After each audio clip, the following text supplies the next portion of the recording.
What's up, everybody? I'm your host, Tyler, and this is Tyler's Crash Out Corner brought to you by No Soft Coverage. And today we're going to be talking about how two high safety structures have really pissed off NFL offensive coordinators, NFL analysts, and NFL fans alike over the past 2 seasons.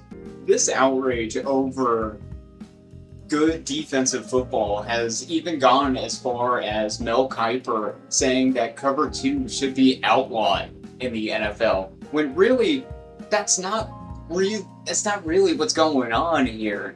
It's less about the coverages that come out of these two high structures and how they're manipulating quarterbacks by rotating those safeties into one high structures. In 2014, the Seattle Seahawks made their generational Legion of Boom run using cover three and really just literally only playing cover three. I mean, that's basically all they did.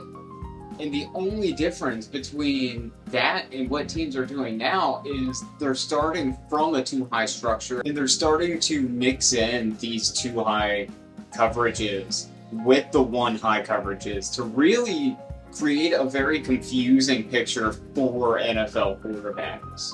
And just like Picasso in his prime, I have something to show y'all. Here we have a clip from the Kansas City Chiefs and the San Francisco 49ers during their Week 7 matchup of last season. Kansas City leads 14-12 during the third quarter. Brock Purdy is facing a 3rd and 6 here at the Kansas City 34.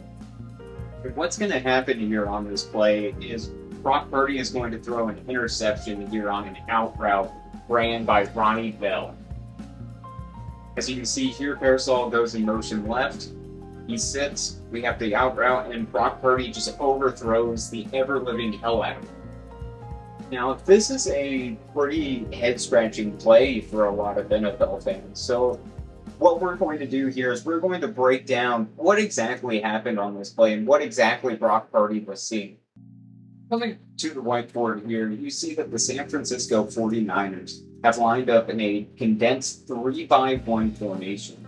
And the Kansas City Chiefs are going to respond with a cover 6 two-high shell. Now, with two high shells, typically you'll see these referred to as split safety coverages. And what a lot of these analysts are saying whenever they say that is we are dividing the field in half. Each side of this front, of this defensive formation, is going to have a separate cover.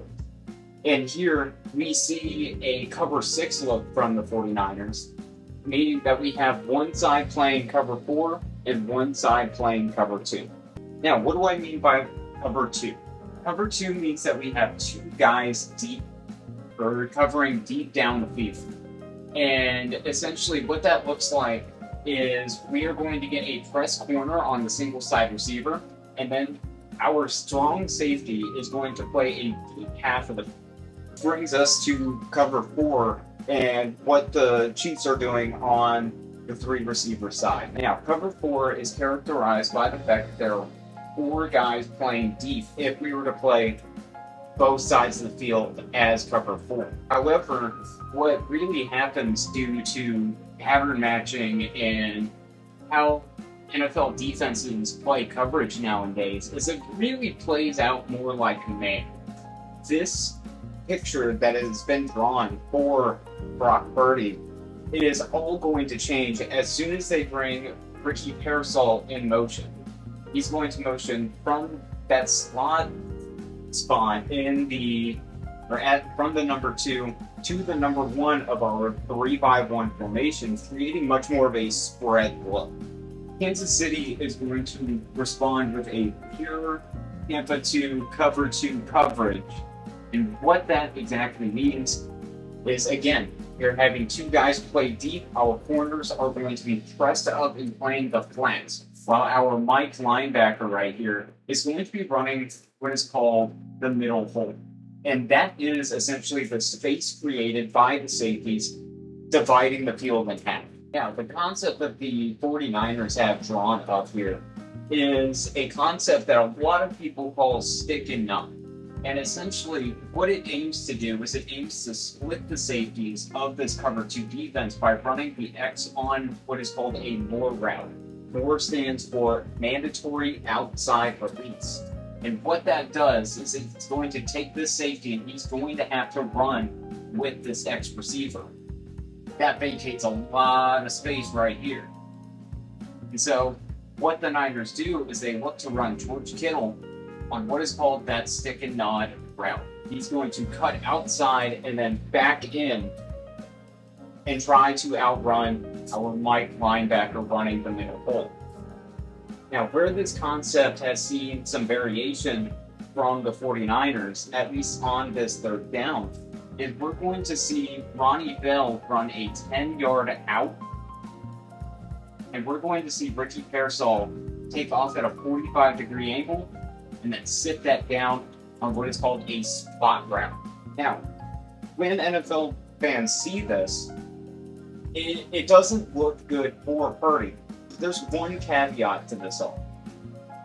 I've been completely lying to you. The Chiefs are not in cover two. And this lie is really what the cause is behind this interception.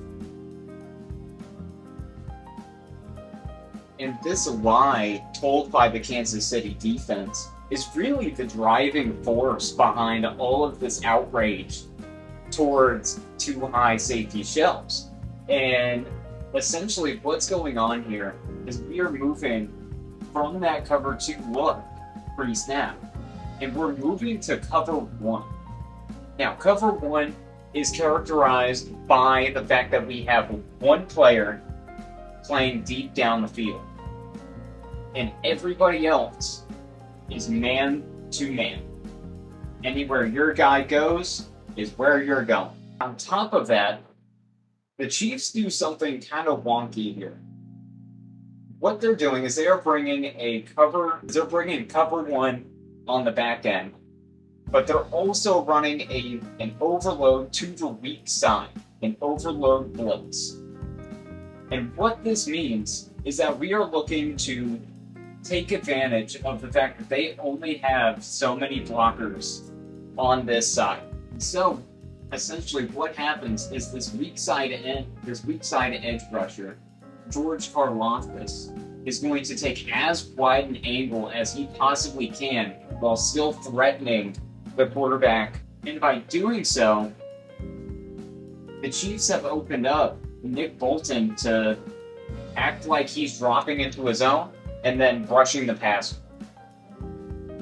But they also loop around this weak side press corner into the pressure as well, which allows their strong safety right here to cover the X man-to-man, thus completely eliminating what we are trying to do against that cover two shell. So, what is Purdy to do when faced with this complete change in what he's expecting pre-snap versus post-snap? Well, there is a built-in answer, and that brings us to our snag concept right here. This works very, very well against single high coverages. Why? Because somebody has to sit there while the other guy, more likely than not, is out-leveraged by the out route. This change in mental picture and the accelerated clock the accelerated internal clock of Purdy due to the overload weak side pressure causes him to sail this pass, and it eventually gets intercepted by Christian Roland Wallace, filling in for Jalen Watson during this game. However, he overthrows the receiver by so much that it leads me to believe that there is a lapse in communication between Purdy and depth receiver Ronnie Bell. I believe, based off of the context clues of the concept, is that he was supposed to run an out and up here against man cover. However, this doesn't happen, And so when Wallace drops into coverage, I mean, he is right on Bell. And so whenever Purdy makes the pass, and it's incredibly off the mark, Wallace is able to kind of drift back and make the play. Hopefully this Chalk Talk has offered some insight into what NFL quarterbacks are seeing on a weekly basis. Now, I'm not really a guy who likes to bring up problems and not offer a solution. So I have a part 2 in the works right now describing how NFL offenses are attacking this style of defense and really where I see offensive football going in the future. So if you're interested in that, please drop a like, leave a comment telling us some of your favorite play callers. And once again, I'm Tyler, bringing you the X's and O's behind the Jimmys and Joes that you watch on Sundays. Peace.